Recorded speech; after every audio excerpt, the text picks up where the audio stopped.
Chapter 12. Back to the chocolate factory. Crash!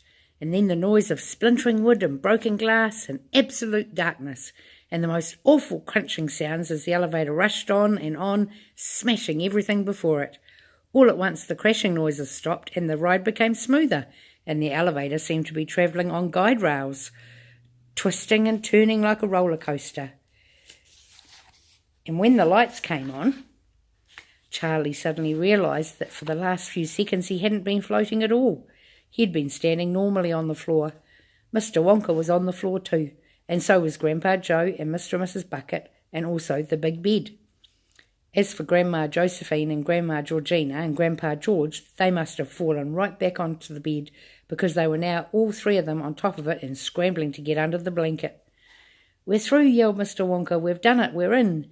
Grandpa Joe grabbed him by the hand and said, "Well done, sir. How splendid. What a magnificent job." Where in the world are we now?" said Mrs. Bucket. "We're back, Mother," cried Charlie. "We're in the chocolate factory." "I'm very glad to hear it," said Mrs. Bucket. "But didn't we come rather a long way round?" "We had to," said Mr. Wonka, "to avoid the traffic." "I have never met a man," said Grandma Georgina, "who talks so much absolute nonsense." "A little nonsense now and then is relished by the wisest men," Mr. Wonka said.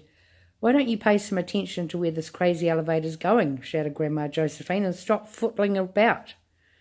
"A little footling roundabout will stop you going up the spout," said Mr. Wonka. "What did I tell you?" cried Grandma Georgina. "He's round the twist. He's bogged as a beetle. He's dotty as a dingbat. He's got rats in the roof. I want to go home." "Too late," said Mr. Wonka. "We're there."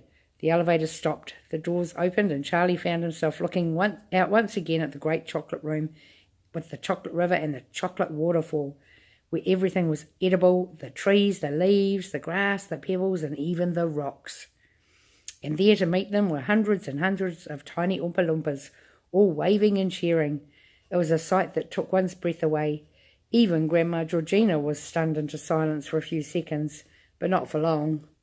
"Who in the world are all those peculiar-looking little men?" she said. There's a photo of them, or a picture, should I say.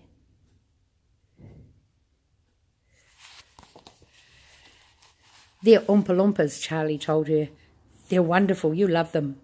"Shh," said Grandpa Joe. "Listen, Charlie. The drums are starting up. They're going to sing."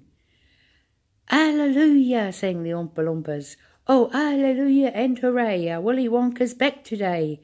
We thought you'd never make it home. We thought you'd left us all alone. We knew that you would have to face some frightful creatures up in space. We even thought we heard the crunch of someone eating you for lunch."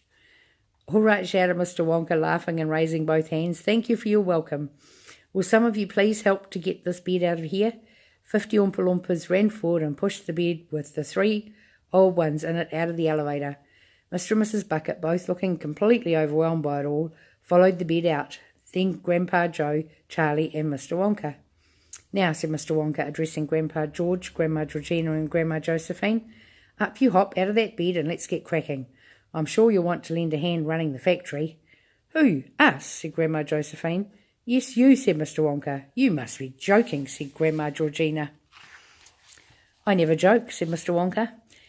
"Now just you listen to me, sir," said old Grandpa George, sitting up straight in bed.